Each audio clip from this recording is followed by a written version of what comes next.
Ya kalau kalau saya pikir sih agenda Cina yang lebih sosialistik ini reaksi terhadap ekonomi politik global juga yang pasca 2014 ya, apa Cina semakin mengalami kenyataan dan apa dia semakin mengalami tekanan dari Amerika gitu. Kemampuan mereka untuk bisa melakukan yang disebut dengan revolusionasi kekuatan produktif ya lewat koordinasi negara itu dianggap sebagai ancaman bagi Amerika kan gitu, dan itu akhirnya diiringi lagi sama faktor-faktor lain gitu kayak apa COVID, krisis finansial dan lain-lain gitu, dan itu sedikit banyak melihat di apa dipahami oleh the so-called the ruling class di Cina yang adalah dipimpin oleh kelas yang adalah dipimpin oleh Partai Komunis Cina adalah semakin penting untuk bisa membangun kemandirian di dalam negeri gitu. Makanya apa segera setelah adanya tekanan ini kita bisa menemukan pada bagaimana peralihan kekuasaan dari Jiang Zemin ke mana? Sorry, Hu Jintao ke Xi Jinping sebenarnya adalah upaya sentralisasi kekuasaan sebenarnya yang tadinya di bawah Hu Jintao rezim cenderung lebih luas dalam melakukan pengelolaan negara, tapi karena ancamannya semakin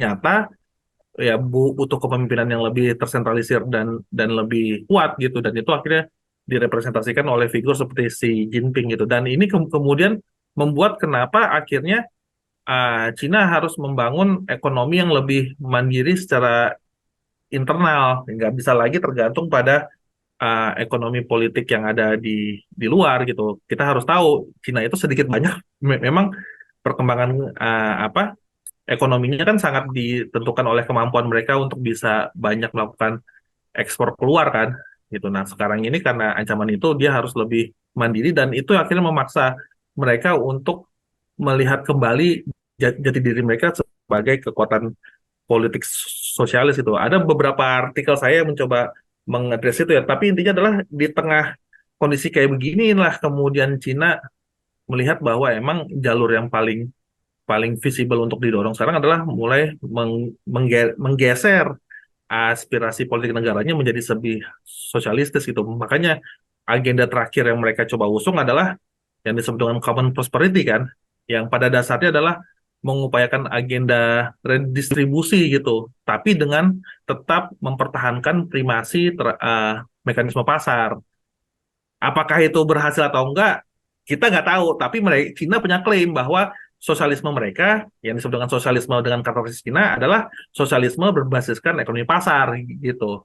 Tapi itu menunjukkan bahwa sebenarnya ya Cina berupaya untuk adaptif terhadap lingkungan di mana dia dia hidup sekarang gitu, dan itulah akhirnya kenapa kita bisa menemukan ekspresi-ekspresi yang sangat ya itu sosialistis gitu dari Cina yang menurut menurut saya membuat banyak ya kayak negara-negara Amerika Latin yang progresif melihat ya ini adalah negara yang perlu digandeng gitu untuk bisa mendorong agenda-agenda yang lebih progresif gitu.